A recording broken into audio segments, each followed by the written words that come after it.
Hi hello ನಮಸ್ಕಾರ friends, ರೇಖಾ ಸಂಸ್ಕೃತಿ ಚಾನೆಲ್ಗೆ ನಿಮಗೆಲ್ಲರಿಗೂ ಸ್ವಾಗತ. ಎಲ್ಲರೂ ಹೇಗಿದ್ದೀರಾ? ಎಲ್ಲರೂ ಚೆನ್ನಾಗಿದ್ದೀರಾ ಅಂತ ಭಾವಿಸ್ತೀನಿ. ಫ್ರೆಂಡ್ಸ್, ನಾನು ಇವತ್ತು ಎಣ್ಣೆ ಬದನೆಕಾಯಿ ಸಾರು ಮಾಡೋದು ಹೇಗೆ ಅಂತ ತೋರಿಸ್ಕೊಡ್ತಾ ಇದ್ದೀನಿ.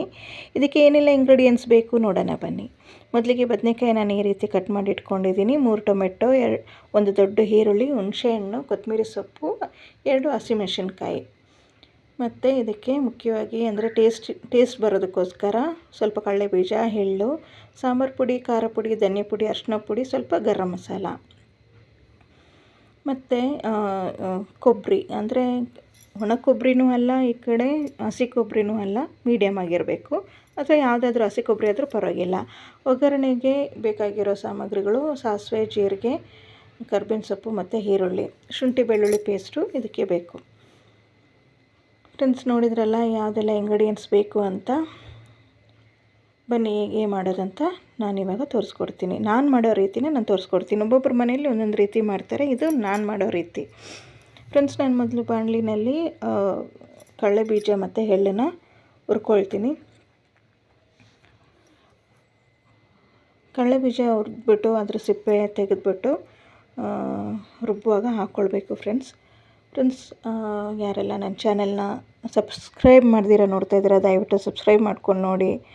ನನ್ನ ವಿಡಿಯೋ ಇಷ್ಟ ಆದರೆ ದಯವಿಟ್ಟು ಲೈಕ್ ಕೊಟ್ಟು ಶೇರ್ ಮಾಡಿ. ನೋಡಿ, ಕಡಲೆಬೀಜ ಹುರಿದಾಯಿತು. ಇವಾಗ ಎಳ್ಳು ಅದೇ ಬಾಣಲಿನಲ್ಲಿ ಹುರ್ಕೊಳ್ತಾ ಇದ್ದೀನಿ.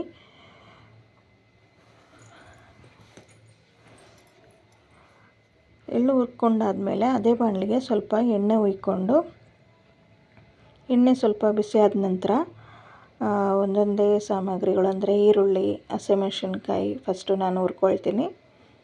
ಅದು ಸ್ವಲ್ಪ ಮೆತ್ತಗಾಗೋವರೆಗೂ ಅಥವಾ ಕಲರ್ ಚೇಂಜ್ ಆಗೋವರೆಗೂ ಬಾಡಿಸ್ಕೊಳ್ತೀನಿ. ಫ್ರೆಂಡ್ಸ್, ನಾನು ಮಾಡೋ ರೀತಿ ಇದು. ನೀವು ನಿಮ್ಮ ಮನೇಲಿ ಹೇಗೆ ಮಾಡೋದು? ಒಂದೊಂದು ಮನೆಯಲ್ಲಿ ಒಂದೊಂದು ರೀತಿ ಎಣ್ಣೆ ಬದನೆಕಾಯಿ ಸಾರು ಮಾಡ್ತಾರೆ. ನಾನು ಮಾಡೋ ರೀತಿ ನೋಡಿ ಈ ರೀತಿ ಇದೆ. ಈರುಳ್ಳಿ ಹುರ್ಕೊಂಡಾದ್ಮೇಲೆ ಇವಾಗ ಉಳಿದ ಸಾಮಗ್ರಿಗಳನ್ನೆಲ್ಲನೂ ಒಟ್ಟಿಗೆ ಹಾಕ್ಕೊಂಡು ಅದ್ರ ಜೊತೆನೇ ಸೇರಿಸ್ಕೊಂಡು ಮತ್ತೆ ನಾನು ಎಣ್ಣೆಯಲ್ಲಿ ಫ್ರೈ ಮಾಡ್ಕೊಳ್ತಾ ಇದ್ದೀನಿ. ಟೊಮೆಟೊ, ತೆಂಗಿನ ತುರಿ, ಕೊತ್ತಂಬರಿ, ಹುಣಸೆಹಣ್ಣು ಎಲ್ಲನೂ ಇದ್ರ ಜೊತೆನೇ ಹಸಿ ಸ್ಮೆಲ್ ಹೋಗೋವರೆಗೂ ಹುರ್ಕೊಳ್ತಾ ಇದ್ದೀನಿ. ಇದೆಲ್ಲ ಚೆನ್ನಾಗಿ ಸ್ವಲ್ಪ ಮೆತ್ತಗಾಗೋವರೆಗೂ ಹುರ್ಕೊಂಡು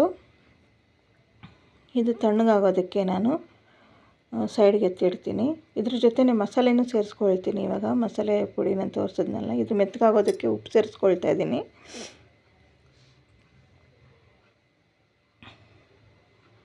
ನಾನು ಈ ಗ್ಯಾಪಲ್ಲಿ ಕಡಲೆಬೀಜದ ಸಿಪ್ಪೆ ಬಿಡಿಸ್ಕೊಂಡಿದ್ದೀನಿ. ಇವಾಗ ಇದ್ರ ಜೊತೆನೇ ಸೇರಿಸ್ಕೊಳ್ತಾ ಇದ್ದೀನಿ. ಇದಾದ ನಂತರ ಮಸಾಲೆ ಪುಡಿಗಳನ್ನೂ ಇದ್ರ ಜೊತೆನೇ ಸೇರಿಸ್ಕೊಳ್ತೀನಿ.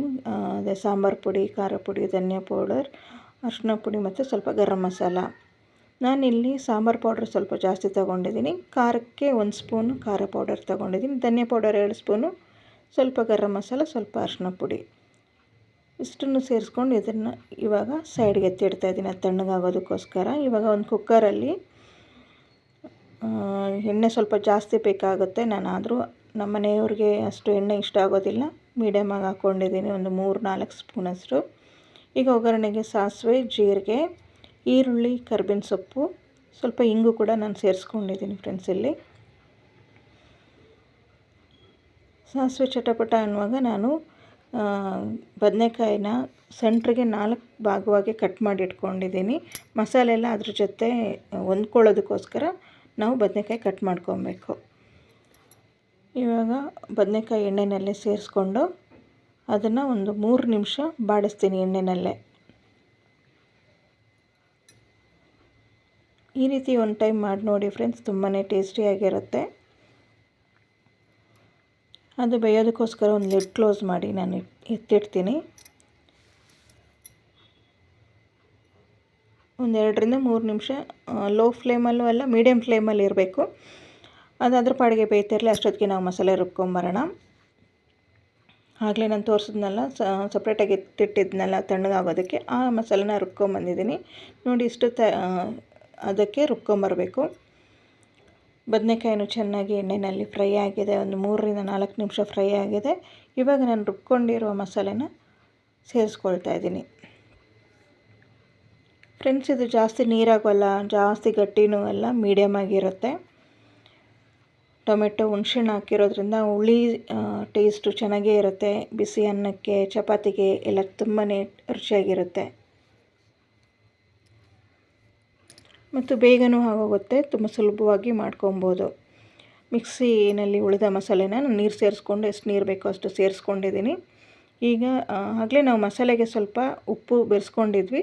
ಈಗ ರುಚಿಗೆ ತಕ್ಕಷ್ಟು ನೋಡಿಕೊಂಡು ಉಪ್ಪು ಸೇರಿಸ್ಕೊಂಡು ಕುಕ್ಕರ್ ಲಿಡ್ ಕ್ಲೋಸ್ ಮಾಡಿ 1 ವಿಜಿಲ್ ಬಂದರೆ ಸಾಕು ಫ್ರೆಂಡ್ಸ್. ಬದನೆಕಾಯಿ ಬೆಂದೋಗ್ಬಿಡತ್ತೆ, ತುಂಬಾ ರುಚಿಯಾಗಿಯೂ ಇರುತ್ತೆ. ನೋಡಿ, ನಾನಿವಾಗ ಉಪ್ಪು ಸೇರಿಸ್ಕೊಂಡಿದ್ದೀನಿ.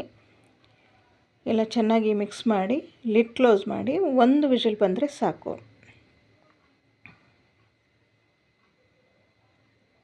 ನಾನಿಲ್ಲಿ 1 ಕೂಗಿಸಿದ್ದೀನಿ. ಕುಕ್ಕರ್ ಕೂಲಾಗಿದೆ. ಇವಾಗ ನೋಡೋಣ ಬನ್ನಿ. ನೋಡಿ ಎಷ್ಟು ಚೆನ್ನಾಗಿ ಎಣ್ಣೆಲ್ಲ ಮೇಲೆ ಬಂದಿದೆ. ತುಂಬಾ ರುಚಿಯಾಗಿರುತ್ತೆ ಫ್ರೆಂಡ್ಸ್. ಕೊನೆಗೆ ಕೊತ್ತಂಬರಿ ಸೊಪ್ಪು ಉದುರಿಸಿದ್ರೆ ಎಣ್ಣೆ ಬದನೆಕಾಯಿ ಸಾರು ರೆಡಿ.